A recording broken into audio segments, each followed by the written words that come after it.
What's up, everybody? Welcome back to Make It Custom. I'm Carl Fisher, and today we are going to be back on the 1931 Model A Roadster project.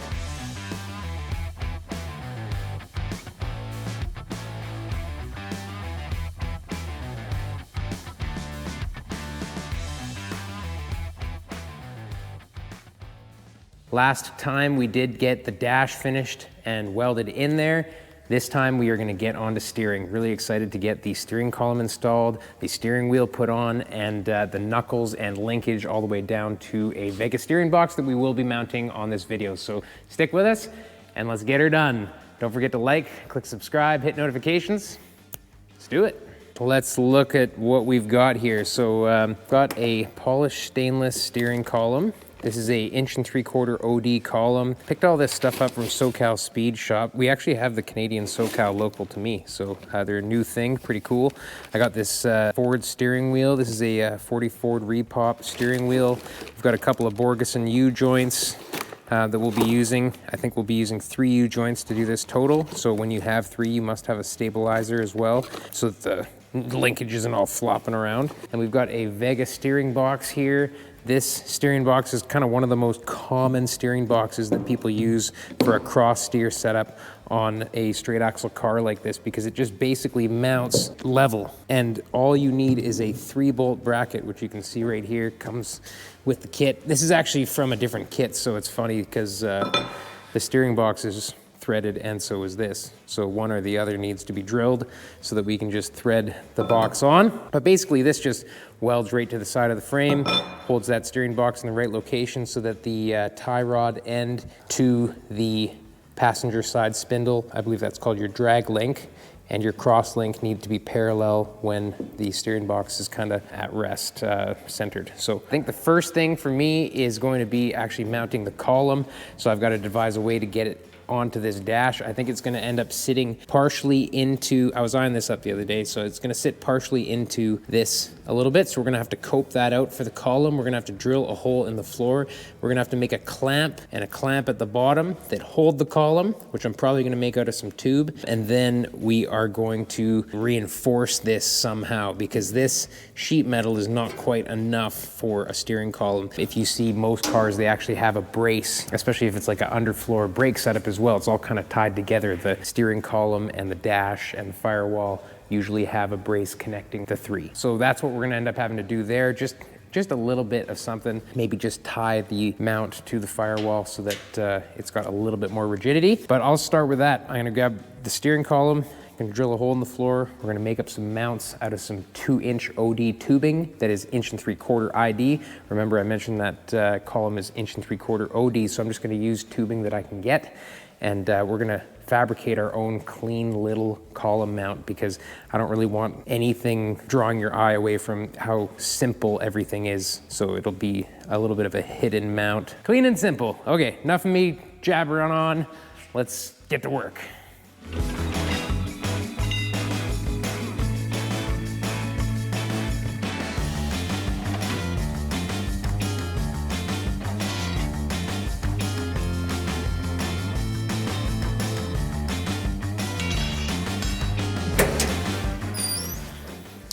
Okay, so what am I doing here? The plan that I have, don't know if it'll work, never done this before, this way. Basically, how am I gonna drill through this neatly? Sure, I could just kind of like mark it and then just keep chomping at it and stuff, but if I wanted to drill that hole really neat, how would I do it? So what I'm thinking is I'm gonna measure from the floor to where my steering column is gonna be. I've got about 17 and a bit. I'm gonna say 17.75, and that will allow this piece of metal to touch this and be on top of here. So what I'm gonna do is I'm gonna mark the floor where the center of the column is gonna be. I've already marked the dash. I've kind of scratched it in there that this is the center. And I'm gonna take a piece of rod and I'm gonna drill a hole in the floor in the center where the column's gonna be. And then I'm gonna take this rod. It would be awesome if I had a 1/4" ID tube, but I just have some solid bar. So I'm gonna drill a 1/4" hole in a piece of rod. I'm gonna tack it to the dash. And basically that 1/4" hole is gonna allow me to run a hole saw bit through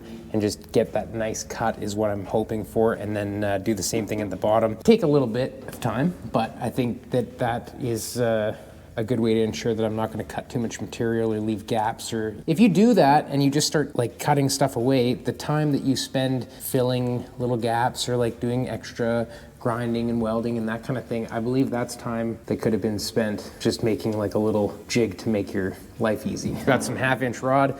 I'm going to chuck it in the lathe, or you could just do this in a vise. Just drill a hole, 1/4 inch there, 1/4 inch there. If this already had a 1/4 inch hole, that would be perfect, like I was saying. I found a piece of 1/4 inch round bar on another drill bit, so I'm gonna cut this off. Use the round bar instead of a drill bit. It's stronger, or maybe not stronger, but less likely to snap. But that will align my hole saw. It's gonna go through this welded piece of bar, and it's gonna allow that angle to be cut perfectly. Hopefully that works.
What I've got is just like I said, I put a piece of 1/4 inch round bar inside of this.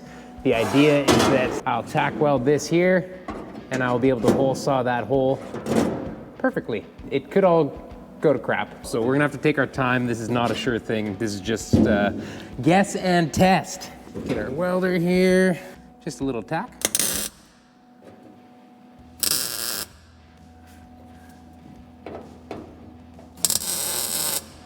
Whenever you use hole saws, you want to use a slower speed. Basically, the larger the drill bit, the slower the speed you need to go, because you're cutting on a larger circumference, which is actually going faster, right? If you have a really tiny drill bit, the edges of the drill bit are not actually moving that fast when you're just wailing on it. But if you have a large drill bit, the edges are moving pretty fast, right? So that's the theory behind slowing it down. I better get a little bit of lube, WD-40. Give it a shot. Just gonna try and hold it as steady as I can here.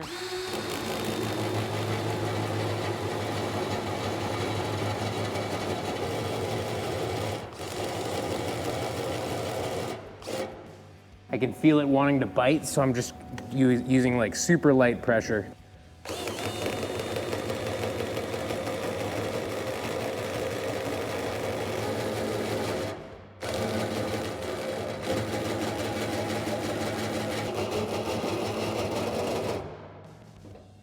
Oh, okay. We just kind of bent ourselves away now. I guess our tack broke. We did it though. We're pretty much all the way through, and it's like this curve that I'm most concerned about, so I'm just gonna use the snips and just snip that last little bit.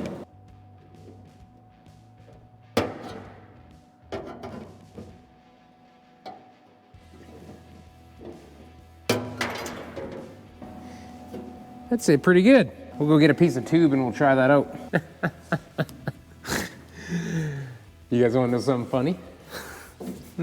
After all that planning, after all that, I grabbed the wrong hole saw, so it's too small anyway. I'm gonna have to grind it out anyway. Oh man. I had the right one right here though. So it was like, it was close by. Points for that. I guess I gotta take another 1/8 of an inch off all the way around. Oh man. Wonder if I could just freehand that with snips. Eyeballing an 1/8 of an inch. Da-da-da-da. We'll measure the strip when I'm done.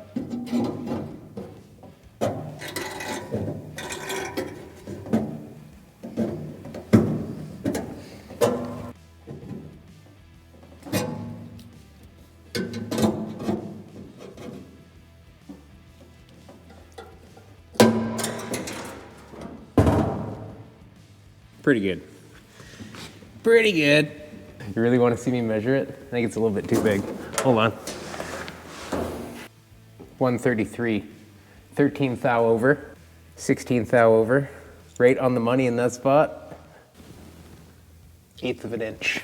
I still have to drill the hole in the bottom. So basically I cut that little piece out of the tube. I'm just gonna tack that into the bottom so that I can hole saw the bottom. This time I'll use the right hole saw. What I'm gonna do with this tube, that column slips perfectly inside of it. My idea is just to take a small piece and kind of cut it out nicely around this dash so that we can kind of weld against it and smooth it so that the column fits up into it. But then also, once it passes the dash, it ends up being a full tube that wraps the column that has perhaps like a bolt on top or something to clamp it. Like it's sliced and then has a clamp so that it not only like fits it to the dash, but it holds onto it. And then same thing at the bottom, just a simple tube that we make into a clamp. Also is some kind of brace from the dash itself to the firewall, or perhaps from our piece of tube, because it's structural, that to the firewall, just to give it a little bit of extra rigidity, because this is just sheet metal after all. If anybody is wondering, the bottom of this dash is hovering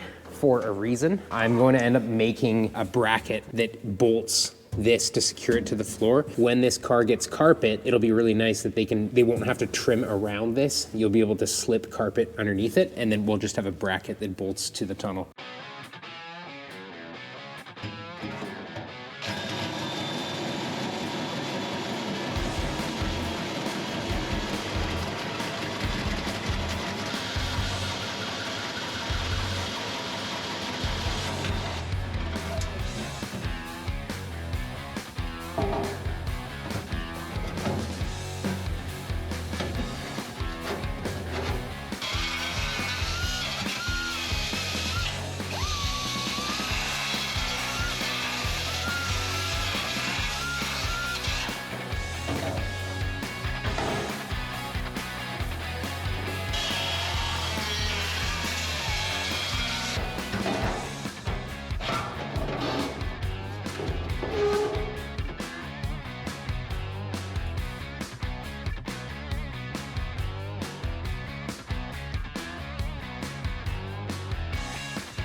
Heads up, everybody, I'm coming to Australia for the Street Rod Federation Nationals happening in Western Australia. It's gonna be a lot of fun at the end of March, March 23rd and 4th. Come see me there. We're gonna do Q&A sessions. We're gonna do demos. We're gonna do all kinds of stuff and have a great time and enjoy Australia. So thanks a lot, Australian Street Rod Federation, for bringing me out, and we will see you there. What you saw there, it's gonna weld directly to the dash, and basically, I'm sure you figured this out, this is a slot so that I can bolt and clamp with that piece. This piece I'm going to put at the base, but I'm actually gonna put a slot in it this way, almost all the way through, and then also a slot, a little one here, so that I can do the same thing, make a clamp. Just something very clean, very simple. The inside diameter is the outside diameter of that column. If you guys don't know about it, DOM tubing, what it means is drawn over mandrel. Basically, they take this stuff, which is ERW, it's basically a welded tube, and if you look on the inside, right here, that is the weld. What drawn over mandrel tubing is the same tube, but it's literally like slipped over a mandrel, basically a fancy word for a shaft that is in the center, and they actually draw it over that and squish it against it to the point where it erases that weld line of the tube. That just means that it's smooth on the inside. If I used a welded tube, then I would have to clean the weld off the inside of the tube. DOM tubing is a little bit more accurate as well because it's drawn over a mandrel. It's like consistent. The way that you order DOM tube is by the outside diameter and then the wall thickness. So this is 2-inch 120 wall, and 120 is slightly under 1/8 of an inch by 5 thou. So that means that this will slip over something that is 1 3/4 dimensionally. So if you didn't know, now you know. I'm going to make myself, basically I'm gonna cut up a few pieces of this. This is 3/4, I believe 1/8 something wall. 1/8.2 or something. Basically it's a 3/4 inch outside diameter, but you can slip a 3/8 bolt inside. So for example, what I'm gonna do here is just cut a couple pieces. I might throw it on the lathe and countersink this piece of hardware inside. Then I'll just have another small piece. You know, one piece will weld here, the other piece will weld here. Got like a nice stainless nut on the back, so it'll basically become a clamp, and I'll just weld it on there. It'll be clean, tidy. From the dash, you'll just see this edge, and we'll put a nice weld in there, smooth it out. Underneath, you'll see just a little piece of hardware there. That's my plan, and I'm sticking to it.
Okay, if you're in Australia, here's your chance. We are doing a 10-person metal shaping workshop at Bennettts Customs. It's gonna be a ton of fun. We're gonna be building the profiling tool that you've seen on the channel in the last few episodes. I just love this little machine. I think it is a great way to get into metal shaping and an awesome tool for profiling. So during the class on day one, we are gonna build this tool together. I've shipped 10 of them over. This is a 10-person class, so spots are, they're filling up fast. Day two of this class, we're gonna do hand metal shaping, shrinking, stretching, forming, as well as use the machines. We're gonna be, playing with every kind of metal shaping equipment that you can think of. Heron Forbes Metal Master Tools, they've been kind enough to help us get a few extra machines out there to make sure that everybody has a chance to learn as much as possible. So I'd like to shout out them.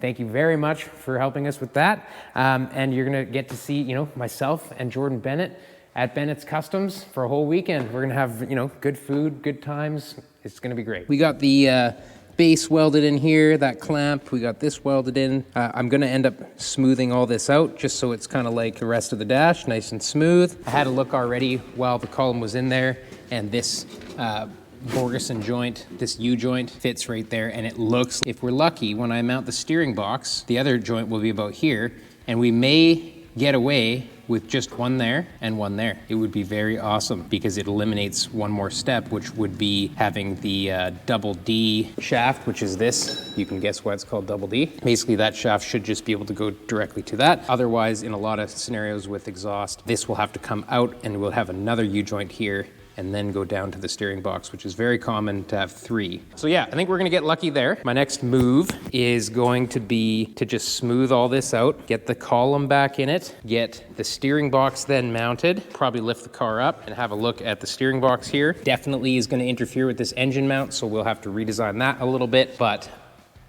we're on track.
I really like how it turned out. I think it's very clean. Next time I may have tried to make this so that this could be hidden on top. All in all, it looks clean. It's not terrible to look at. Like, we got some nice welds in there and it's a nice machine piece, so I'm not gonna criticize too much on that. This end turned out beautiful as well. We do have ample room, believe it or not. Next up, it is this guy. Our bracket is not threaded on the bottom because in these cars, on these frames, the bracket sits like this. This hole is threaded because we'll put a bolt in this way. This plate welds directly to the inside of this frame rail. See a couple holes in the bottom? We will be able to bolt those into the threaded steering box. This one is threaded also, but so is this one. They do this on these brackets so that you can actually put this bolt in from the other side on the inside of the frame rail. I'll have to drill that out. I'll have to bolt this to this, and then we will lift the car up and we will have a look at how much trimming we have to do to this engine mount. So I may have to trim it out. I may have to make a new side piece. We'll have to get funky there. That goes where it goes. There's really no options.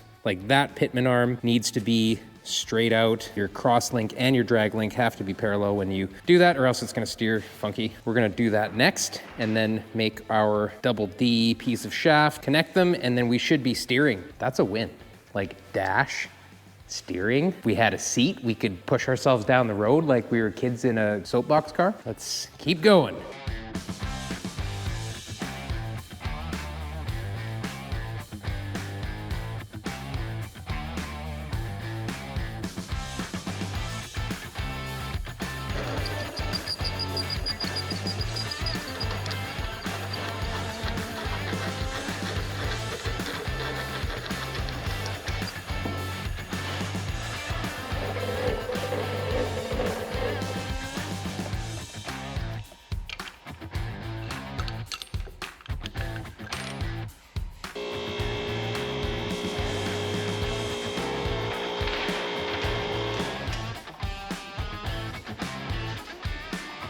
Looks like we're gonna have to remove quite a bit of this freaking engine mount. That might be okay. I might actually get away with just a trim. I'm gonna try trimming that first and see if we don't have to remove the whole plate.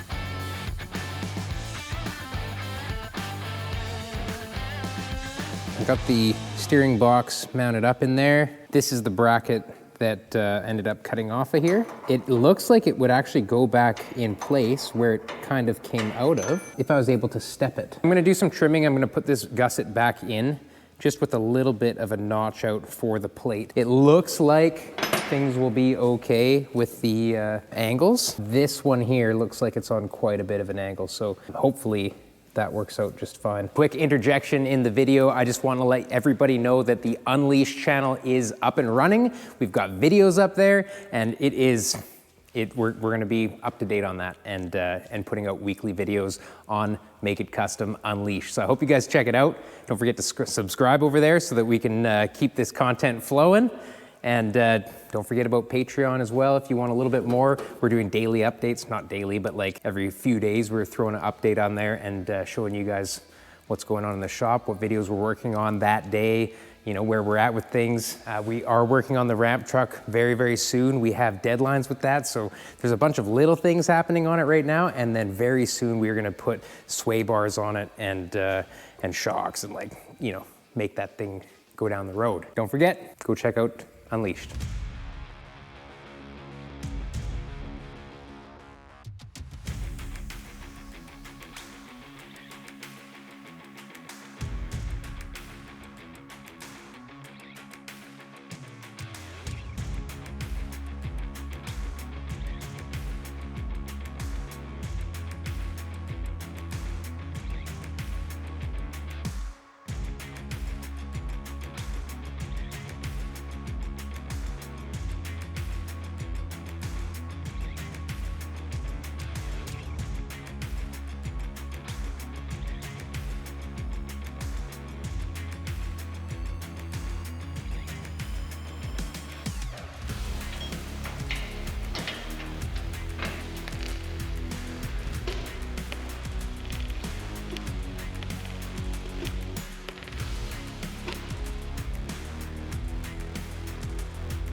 There is our engine mount trimmed up and put back on. I can now put a weld in on the inside here, and I can do my weld here, get the steering box back on, throw our double D tube. I keep calling it a tube, but it's a shaft. We will find out whether or not we've reached the limit of this U-joint. I know it's close, but I think we're okay. Fingers crossed.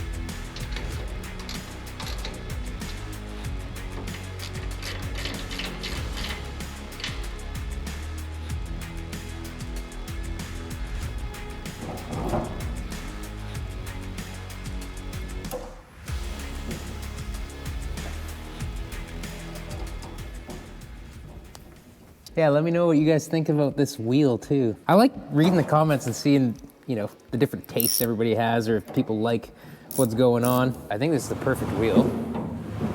I don't feel any tight spots. This is a remake of a 40 Ford wheel. While I was at SoCal, picked up this column. This is a Limeworks steering column. If you like it, I really like it, actually.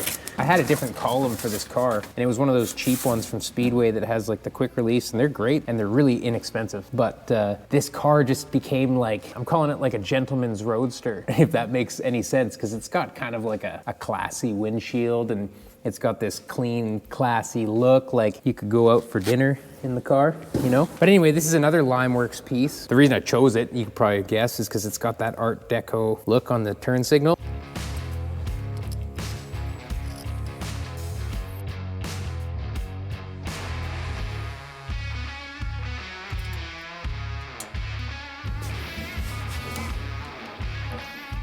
Gotta pick a nice horn button for it. I always see all the horn buttons, and I don't know why I just assumed that this wheel came with just a standard horn button.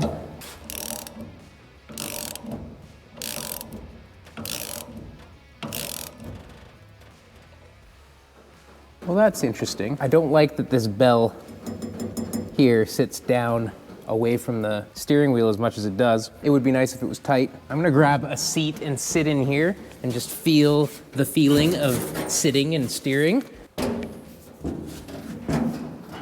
Hugo is 6 foot, and so he's a little bit bigger than me, so I've tried to make this as big as it possibly can be, right? Like there's not gonna be an adjustment to the seat. Love the steering wheel placement. I'm looking right through the center of the dash. I can see my gauges. I can fire the car up. I'm thinking about a Zephyr type shifter. If you look them up online, like they're really, really expensive. Basically, the shifter comes out the top like normal. It would be like kind of in this tranny hump here. The shifter is behind this waterfall. So the shifter actually comes up and then out the side of the waterfall towards the driver and then around the waterfall and then up a little bit. So it's basically like this little squiggle that like comes around here and then parks the knob kind of in this vicinity, but it's hovering. It's not going down to the floor. Like it just dips in behind the little waterfall. We'll probably peek that out the side here and give that a shot, like press down. And I'm very stoked that this all worked out, and the dash is so strong, like with these clamps holding onto that column. I don't think that there's any problem with the way that this is manufactured now. So let me know what you think in the comments.